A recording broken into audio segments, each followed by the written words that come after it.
1 kilo പഞ്ചസാര വെറും 5 രൂപയ്ക്ക് 50-ാം വർഷത്തിൽ സപ്ലൈകോയുടെ വമ്പൻ ഓഫർ. 50-ാം വർഷത്തിൽ അതിഗംഭീര ഓഫറുമായി സപ്ലൈകോ 1000 രൂപയ്ക്ക് സബ്സിഡിയേതര സാധനങ്ങൾ വാങ്ങുന്ന ഉപഭോക്താക്കൾക്ക് 1 കിലോ പഞ്ചസാര 5 രൂപയ്ക്ക് നൽകും. 500 രൂപയ്ക്ക് സബ്സിഡിയേതര സാധനങ്ങൾ വാങ്ങുന്ന ഉപഭോക്താക്കൾക്ക് 105 രൂപ വിലയുള്ള 250 ഗ്രാമിന്റെ ശബരി ഗോൾഡ് ടീ വെറും 61.50 രൂപയ്ക്ക് നൽകും. ഈ ഓഫർ നവംബർ 1 മുതലാണ് ആരംഭിക്കുക. നവംബർ 1 മുതൽ സ്ത്രീ ഉപഭോക്താക്കൾക്ക് സപ്ലൈകോ വിൽപ്പനശാലകളിൽ സബ്സിഡി ഇതര ഉൽപ്പന്നങ്ങൾക്ക് 10% വരെ വിലക്കുറവും പ്രഖ്യാപിച്ചിട്ടുണ്ട്. സപ്ലൈകോ നിലവിൽ നൽകുന്ന വിലക്കുറവിന് പുറമെയാണിത്. ഒരു സർക്കാർ സ്ഥാപനം എന്നതിനപ്പുറത്തേക്ക് ബിസിനസ് സ്ഥാപനം എന്ന നിലയിൽ സപ്ലൈകോ വളർന്നുകൊണ്ടിരിക്കുകയാണ്. അന്താരാഷ്ട്ര നിലവാരമുള്ള റീറ്റെയിൽ ശൃംഖലകളോട് കിടപിടിക്കത്തക്ക വിധത്തിൽ ഇതിനനുസൃതമായ മാർക്കറ്റിംഗ് തന്ത്രങ്ങളും സപ്ലൈകോ ആവിഷ്കരിക്കുന്നുണ്ട്. അതോടൊപ്പം തന്നെ പൊതുജനങ്ങളെ സഹായിക്കുന്ന വിധത്തിലുള്ള വിപണി ഇടപെടലും നടത്തുന്നുണ്ടെന്ന് ഭക്ഷ്യമന്ത്രി GR അനിൽ പറഞ്ഞിരുന്നു.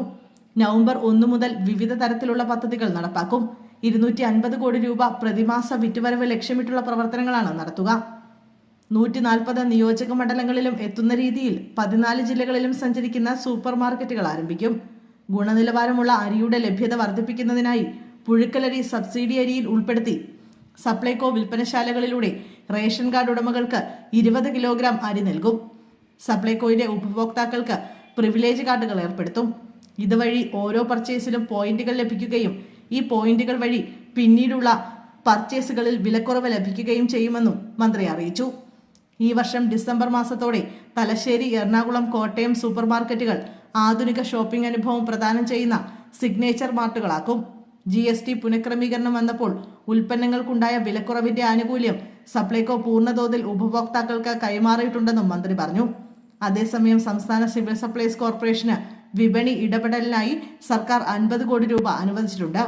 ക്രിസ്മസ് പുതുവത്സരാഘോഷകാലത്ത് നിത്യോപയോഗ സാധനങ്ങളുടെ വിലക്കയറ്റം പിടിച്ചു നിർത്താനാണ് ഈ നീക്കം. ഈ വർഷം ബജറ്റിൽ സപ്ലൈകോയ്ക്ക് വിപണി ഇടപെടലിനായി 250 കോടി രൂപയാണ് നീക്കിവെച്ചിരിക്കുന്നത്. ഓണക്കാല മുന്നൊരുക്കത്തിന്റെ ഭാഗമായി ഈ തുക മുഴുവൻ അനുവദിച്ചിരുന്നു.